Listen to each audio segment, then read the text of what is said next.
Hello दोस्तों, कैसे हैं आप लोग। हमारी आज की कहानी का नाम है लालच।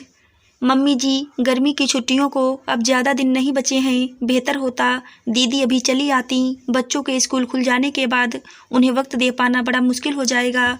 मैं सोच रही हूँ पहले कमरे की साफ़ सफाई करवा लेती हूँ, फिर एक बार दीदी से फ़ोन करके आने को कह दूँगी और उनके आने से पहले बच्चों और उनके लिए उपहार खरीद लूँगी। वैसे भी इस बार बहुत खर्चा हो गया है। सोनी अपनी सास राधिका जी से कहती है। राधिका जी बोली, हाँ बहू, गलती मेरी है। तुमने मुझे कहा भी था कि गंगा स्नान के लिए मत जाइए, फिर भी मैं चली गई। बताओ, 1 महीने बीमार रही पर मेरी बेटी एक बार मुझे देखने तक नहीं आई और खर्चा बेटे बहू का हो गया। बहू ऐसा क्यों नहीं करती हो। अगर तुम्हारे पास कोई साड़ी या सलवार कुर्ता नया हो तो वही नैना को दे दो, नई खरीदने की ज़रूरत क्या है। सोनी बोली, अरे नहीं नहीं मम्मी जी, आपके आशीर्वाद से इतनी भी दयनीय हालत नहीं हुई है। हाँ, इस महीने थोड़ा खर्च ज़्यादा हो गया तो क्या हुआ, अगले महीने थोड़ा बचत कर लेंगे, सब अपने आप हो जाएगा। बस आप स्वस्थ रहिए और चिंता मत कीजिए, मैं सब संभाल लूँगी। इतना कहकर सोनी अपना काम करने चली गई। इधर राधिका सोचने लगी, बहू बहुत समझदार है। काश बेटी भी इतनी समझदार होती, क्योंकि जब भी आती है कुछ ना कुछ ख्वाहिशें लेकर आती है। ये बेचारी उन्हें पूरा करते करते थक जाती है, पर उसके चेहरे पर खुशी नहीं आती। हम भी तो ननद थे, पर पता नहीं कुछ नंदों का स्वभाव ऐसा क्यों होता है। शाम में मानव दफ्तर से लौटकर आए और बोले, अरे माँ, इस बार छुट्टियों में नैना नहीं आई, क्या बात है, कहीं नाराज़ तो नहीं है। राधिका जी बोली, अरे हाँ बहू, मैं तुम्हें बताना भूल गई। नैना का फ़ोन आया था, एक बार तुम भी बात कर लेना। उसे लग रहा है कि भाभी ने एक बार भी बुलाई नहीं।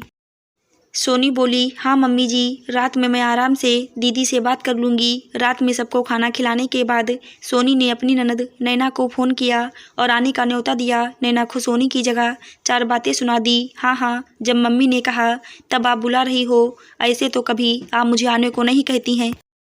नैना की बातों को सोनी ने हल्के में लिया और बात को वहीं ख़त्म किया। बहरहाल 1 हफ्ते बाद नैना अपने बच्चों को लेकर मायके आई। सोनी के बच्चे बुआ बुआ करके गले लग गए।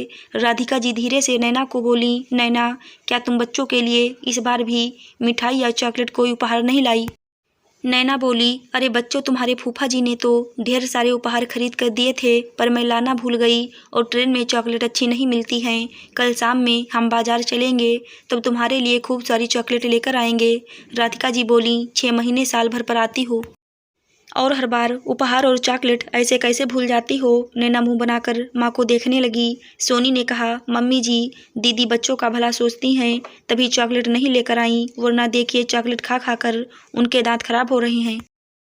दीदी, आप मम्मी जी से बात कीजिए, मैं आपके लिए चाय पकौड़े लेकर आती हूँ। इतना कहकर सोनी अंदर चली गई। सोनी के जाते ही राधिका जी बेटी से बोली, एक तुम्हारी भाभी हैं जो तुम्हारे आने से पहले इतनी तैयारी करती हैं, और तुम हो कि कभी ना उसके लिए ना बच्चों के लिए कुछ लाती हो।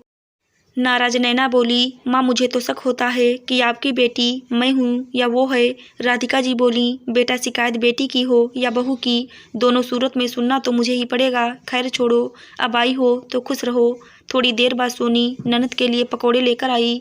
सोनी के गले में सोने की चेन देखी तो बोली, अरे भाभी, आप कब से इतनी मोटी चेन पहनने लगी। लगता है भैया की खूब कमाई हो रही है। हाँ हाँ, बहन के लिए तो कभी कुछ खरीदता नहीं, बीवी पर पैसे लुटाता है। सोनी मुस्कुराकर बोली, अरे नहीं दीदी, मेरे भतीजे का मुंडन था, उसमें मेरी भाभी ने मुझे ये चेन दी थी।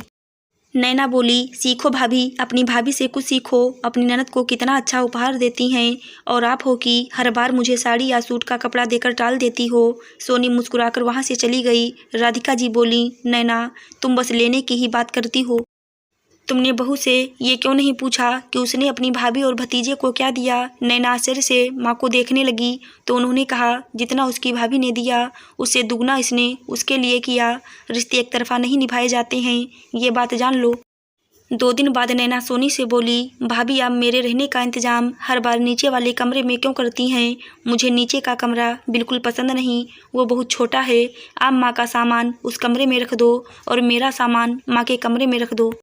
सोनी बोली, दीदी, 1 हफ्ते के लिए मम्मी जी का सारा सामान शिफ्ट करना सही नहीं होगा, उन्हें बहुत परेशानी होगी, और वैसे भी मैंने सुना है ये आपका ही कमरा हुआ करता था, फिर आपको तो इस कमरे में अच्छा महसूस होना चाहिए।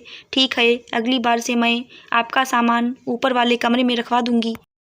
तभी राधिका जी आईं और बोली, नैना 1 हफ्ते के लिए आती हो, फिर क्यों अपनी भाभी को परेशान करती हो। सोनी मुस्कुराकर वहाँ से चली गई और दोनों माँ बेटी बात करने लगीं। नैना बोली, माँ इस बार मैं साड़ी कपड़े लेकर नहीं जाऊँगी। अगर वहाँ मेरी सास पूछेंगी क्या मिला तो क्या साड़ी कपड़ा दिखाऊंगी। राधिका जी बोली, तो बेटा बताओ तुम्हें इस बार उपहार में क्या चाहिए। नैना मुँह बनाते हुए बोली, माँ भाभी ने जो चेन पहनी है कहो ना वो मुझे उपहार में दे दें। राधिका जी बोली, वो तुम्हें कैसे दे सकती है जब वो उसके मायके से मिला है। नैना बोली, ठीक है, अगर वो चेन नहीं दे सकती तो आप मुझे कोई सोने का जेवर उपहार में दे दीजिए, वरना अगली बार से मैं नहीं आऊँगी। इतना कहकर वो मुंह फुलाकर बैठ गई। इधर माँ बेटी दोनों की बातें सोनी के कानों में पड़ी। जब ये सारी बात सोनी ने मानव से कही तो मानव बोले, सोचने वाले और चाहने वाले को कोई रोक नहीं सकता। अब तुमसे क्या छुपा है। नैना का मन कभी भी किसी चीज़ से भरता ही नहीं है। जितना उसके पास है उसमें वो कभी खुश रहती ही नहीं और पाने की चाहत उसकी बढ़ती ही जा रही है। ये कोई छोटी बात नहीं है। सोनी से रहा नहीं गया। उसने नैना को बहुत मनाने की कोशिश की। फिर बाद में साड़ी के साथ पायल और बिछिया खरीद कर राधिका जी को दिखाई। वो बोली, हाँ ठीक है बहू, वैसे भी उसके पास सोने के जेवर की कोई कमी नहीं है और हर साल वो आती है तो कितने गहने उपहार में दोगी। मुझे तो अपनी बेटी के इस व्यवहार पर शर्मिंदगी महसूस हो रही है। करीब 1 हफ्ते हो गए बच्चे रोज नैना को घूमने की जिद करते और नैना कोई ना कोई बात कहकर उन्हें टाल देती। एक दिन सोनी का बेटा रवि बोला, बुआ जी आपको आए हुए 1 हफ्ता हो गया, पर आपने हमें ना तो कोई खिलौना दिलवाया ना ही चॉकलेट लाकर दी। सोनी ने बेटे को आंखें दिखाया तो नैना बोली, अब रहने भी दो भाभी, जरूर आप लोग चर्चा करती होंगी तभी तो बच्चे ऐसा कह रही हैं। सोनी ने फिर हंसकर बात टाल दी। देखते ही देखते नैना के जाने का समय आ गया। सोनी ने 1 दिन पहले उपहार भेंट दिया। नैना सबके सामने उपहार खोली और मुंह बनाते हुए बोली, ये क्या भाभी, खुद तो सोने की मोटी चेन पहनती हो और मुझे चांदी पहना रही हो। अरे देना ही था तो कम से कम सोने की पायल देती, यही है आपका प्रेम। राधिका जी बोली, बेटा अब जो भाभी दे रही है प्यार से ले लो, वैसे भी सोने का दाम आसमान छू रहा है, अब कहाँ कोई खरीदता है। चांदी के पायल की शोभा कम नहीं होती है और वैसे भी सोने को पैरों में नहीं पहनते, क्या ये बात तुम जानती नहीं हो। नैना बोली, माँ ये सब पुरानी बातें हैं, अब तो हर कोई सोने की पायल पहनता है, भाभी को छोड़ो। आपने भी नहीं सोचा कि कुछ अच्छा उपहार दें, बस बार बार बुलाती रहती हो। आपकी बहू को आपकी इज्जत की पड़ी होती तो अपनी चेन खोलकर मुझे दे देती। ऐसे भी आपने अपने सभी जेवर भाभी को ही तो दिए हैं, मुझसे उनके जेवर छुपे हुए नहीं हैं। सोनी जो हमेशा इन विषयों पर मूक रहती थी आज उससे भी रहा नहीं गया और वो बोली, दीदी ये अच्छी बात नहीं है, आप अपने ससुराल में अकेली हैं, वहाँ का सब कुछ तो आपका ही है। मेरी या सासू माँ के गहनों पर आपकी नज़र मैंने ना कभी अपनी माँ या आपकी माँ की चीज़ों पर नज़र रखी। मुझे जितना मिला है उसमें खुश हूँ। नैना बोली, हाँ हाँ, सब कुछ लेने के बाद बड़ी बड़ी बातें करना तो कोई आपसे सीखे। वो तो मेरी माँ इतनी भोली हैं कि अपना सब कुछ आपके आते ही आपको सौंप दिया। सोनी बोली, दीदी आपकी नज़र जिस चेन पर है वो तो मैं आपको देने से रही, क्योंकि ये मेरे भतीजे के पहले फंक्शन का उपहार है। और एक बात, आप मम्मी जी से इस तरह से बात मत किया कीजिए, मुझे बिल्कुल अच्छा नहीं लगता। मैंने तो आपसे कभी शिकायत नहीं की कि आप जब भी आती हैं खाली हाथ उठाए चली आती हैं।